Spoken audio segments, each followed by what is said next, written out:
Bueno, boas tardes a todos. En primeiro lugar, agradecer a invitación.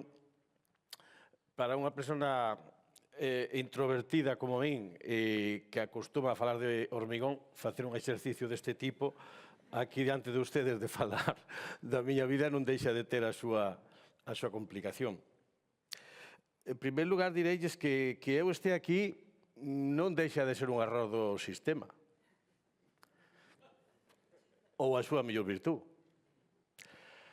Cando me chamaron para vir aquí, preguntei quen eran os compañeiros e había algo que non me cuadraba, porque eu sabía quen erades todos, e digo, pero a mí extrañame moito que ningún deles sepa quen son eu. Entonces, o que tampouco saben eles é que eu son a viva imaxe do éxito. Do éxito de Galicia. Acaba de dicir María que son fillo de emigrantes, neto, bisneto. Eu fui o primeiro na miña familia que pude estudiar aquí, nacer, estudiar, formarme, traballar, desarrollarme na medida do posible sin ter que emigrar da miña terra. É un gran éxito, verdad? Xa está a primeira foto. Eu criei-me en Casoio. Casoio é unha aldea de montañas. As montañas de Valdeorras son montañas altas, peladas e áridas. E de vez en cuando, como dicía Miguel Torga, un oasis de verdura. En aqueles oasis onde hai auga, árbores, fontes, frutais, ese era o meu paraíso. Un paraíso da infancia, un paraíso de liberdade, e a medida que fui medrando en Casoio, que é o epicentro da explotación louxeira, da explotación da pizarra, fui vendo, esta é a miña aldea, fui vendo como desaparecían as montañas que había enfrente. Primeiro unha, despois outra, desaparecían os regatos, desaparecían os ríos. Inda hoxe me causa un dolor tremendo volver por ali. Pero o meu pai traballaba nunha delas. Vivíamos da canteira. E os meus tíos, e os meus veciños, e os das aldeas veciñas, e toda a comarca. Mire, non lles vou contar a miña vida porque é bastante aburrida. Voulles contar cousas que fun aprendendo ao largo delas. E ese foi o primeiro aprendizaje. A contradición. Non hai paraísos. Sempre que hai unha cara A, hai unha cara B. A problemas complexos non hai solucións sencillas. E a vida é un continuo debatir entre contradicións a veces difíciles de resolver. Este é Gabino Hermosilla, o meu pai. Un home dunha vida extremadamente dura. Con 12 anos era criado nunha familia a cambio da comida, foi chegar a Castilla, emigrou, estuvo en Holanda, estuvo en Alemania, pudo regresar polo desarrollo das industrias louxeiras, tuvo accidentes importantes cando eu era pequeno e enseñoume unha cousa fundamental. Era un home que podría estar resentido ca vida. Odiar a vida, odiar a sociedade, odiar a todo. Nunca, ainda o ten, ainda sigue con nós, tivo un atisbo do máis mínimo resentimiento hacia nada, nin hacia ninguén. Mirade, hai personas que biolóxicamente están incapacitadas para odiar nin para facerlle mal a ninguén. Son seres de luz. Hai moi poucos. Cando vos atopedes con algún, non deixedes que se separen nunca de vos. Gabino, afortunadamente, sigue con nós.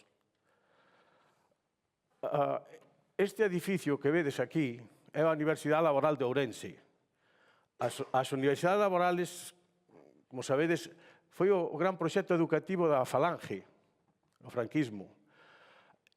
Esta laboral de Ourense xa se inaugurou no final do franquismo e xa cando o propio sistema educativo das universidades laborales se estaba degradando e xa deixaba de funcionar. A veces, nos ocasos, é cando as estrellas brillan máis. En este momento, na Universidade de Ourense, deu unha serie de circunstancias, coincidiu un montón de personas que os nenos que chegábamos ali, que viñamos de montañas como esas, desamparados a veces, sin demasiada mellor xente nas nosas casas ou nas nosas vidas que nos pudera orientar, e atopámonos un lugar, eu topei un lugar fascinante, primeiro lugar arquitectónico. Este é un gran edificio de Julio Cano, rodeado de bosque, orientado ao sol, despertabaste cando te daba a luz polo nacente. É unha maravilla, é o mellor edificio de Ourense.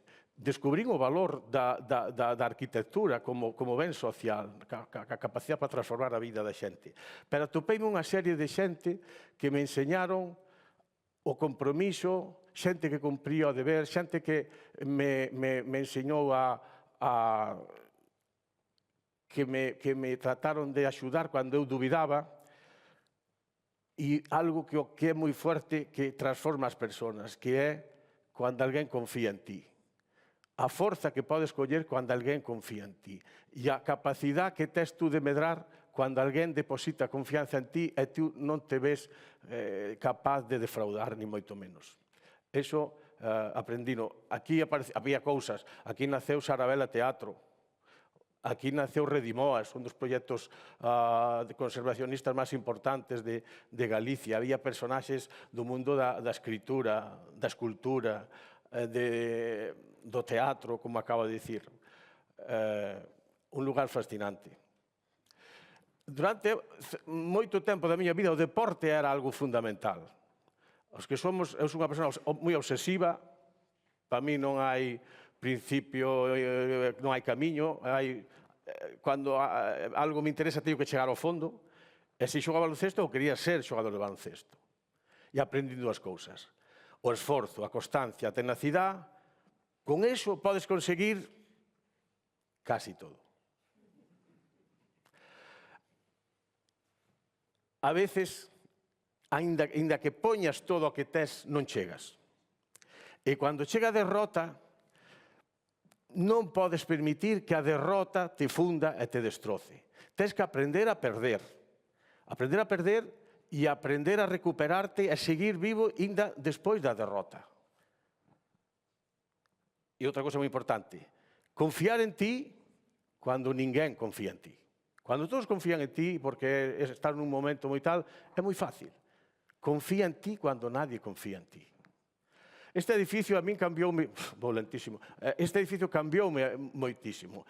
Aínda non estaba en rodiñas, pero este edificio estaba noutra empresa. Chegou un señor un día, dous señores, tres señores e unha revista.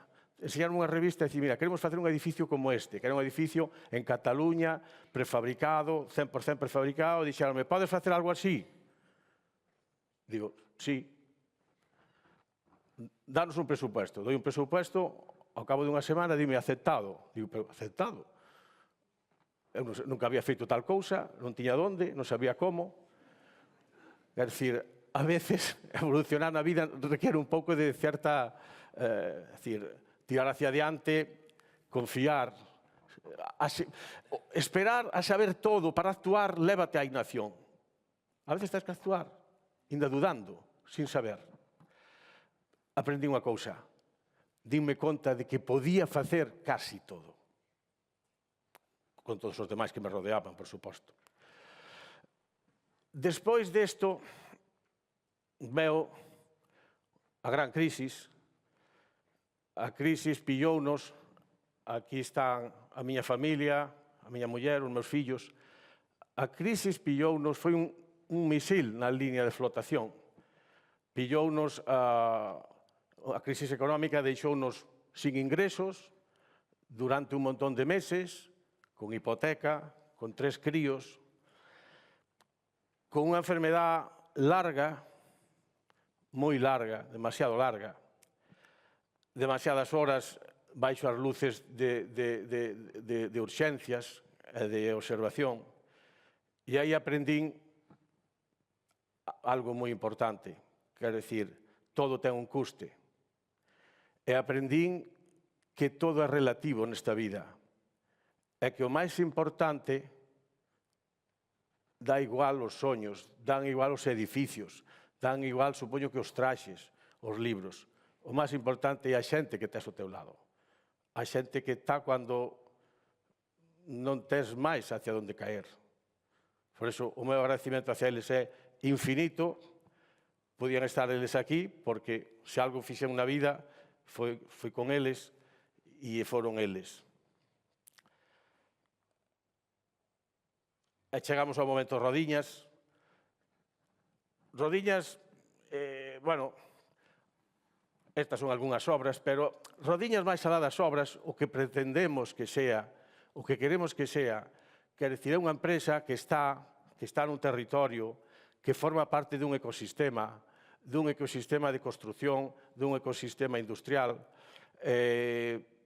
Entendemos que temos que ir, estamos traballando en iso, con todos os axentes do sector, ir a unha forma de relacionarnos, de cooperar, de integrar no noso know-how todos os nosos proveedores, que se formen parte, eles forman parte de nós, inda que a nosa propiedade non chegue a eles. Que os nosos clientes sexamos para eles colaboradores máis que suministradores. Os nosos clientes, para nosos proxectos,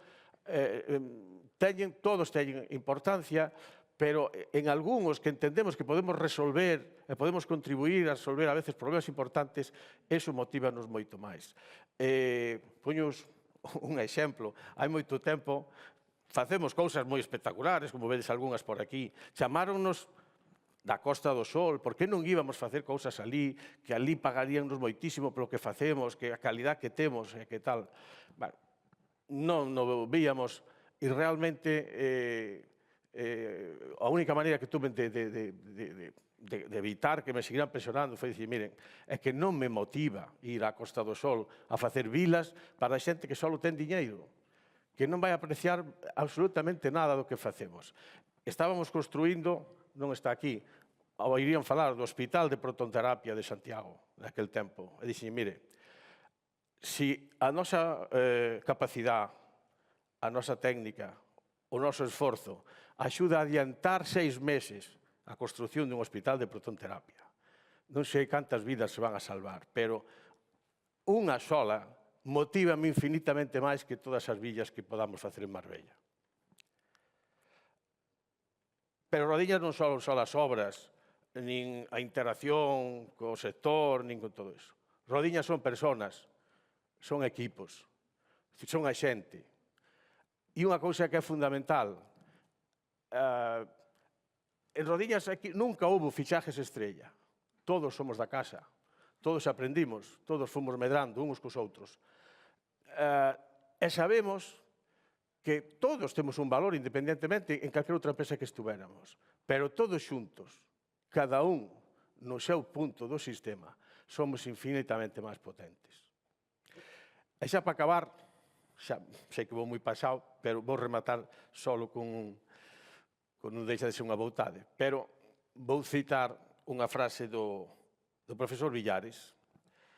Escoitei hai tempo que estaba falando de Sargadelos e comentou Sargadelos, o Sargadelos histórico que coñecemos, que admiramos, que amamos, xa non existe. Xa non existe. Pero, se no futuro outras empresas, outros diseñadores, outros ideólogos, outros empresarios, se en algún deles prendera a semente de Sargadelos, podríamos dar por amortizada a función histórica de Sargadelos. Eu soñaría, pensar, emocionaríame moito pensar que puidéramos ser unha daquelas sementes. Moitas gracias.